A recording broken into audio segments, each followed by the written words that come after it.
கிறிஸ்துவுக்குள் பிரியமான சகோதர சகோதரிகளே, உங்கள் அனைவரையும் தினமொரு முத்துக்கள் நிகழ்ச்சியில் சந்திப்பதில் மிகுந்த மகிழ்ச்சி அடைகிறேன். உனக்கு நான் செவி சாய்ப்பேன். எரேமியா 33 அதிகாரம் 3 என்னிடம் மன்றாடு, உனக்கு நான் செவி சாய்ப்பேன். நீ அறிந்திராத மாபெரும் செயல்களையும் மறைபொருட்களையும் உனக்கு நான் விளக்கி கூறுவேன். பிரியமானவர்களே, உங்கள் வாழ்வில் நிகழும் பிரச்சனைகளை குறித்து என்ன செய்வதென்று வழி தெரியாமல் கலங்கி நிற்கிறாயோ?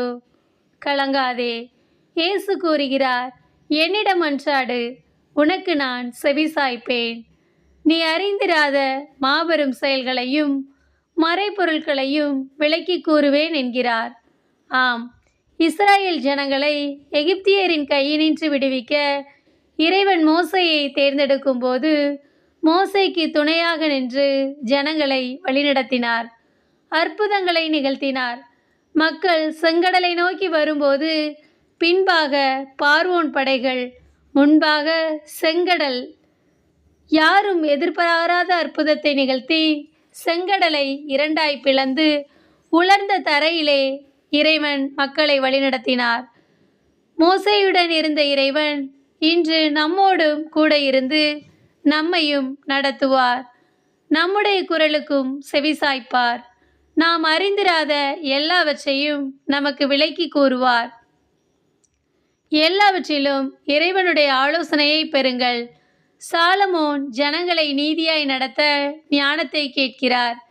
இறைவன் அவர் கேட்ட ஞானத்தை மட்டுமல்ல, கேளாத ஐஸ்வர்யத்தை கொடுத்து அவரை ஆசீர்வதித்தார்.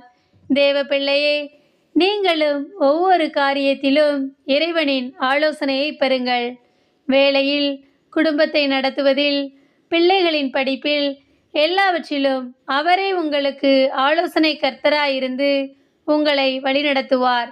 நீங்கள் அறிந்திராத பலவற்றை உங்கள் வாழ்வில் வெளிப்படுத்துவார். அன்பு இறைவா, எங்கள் மன்றாட்டிற்கு செவிசாய்க்கும் தேவன் நீரே.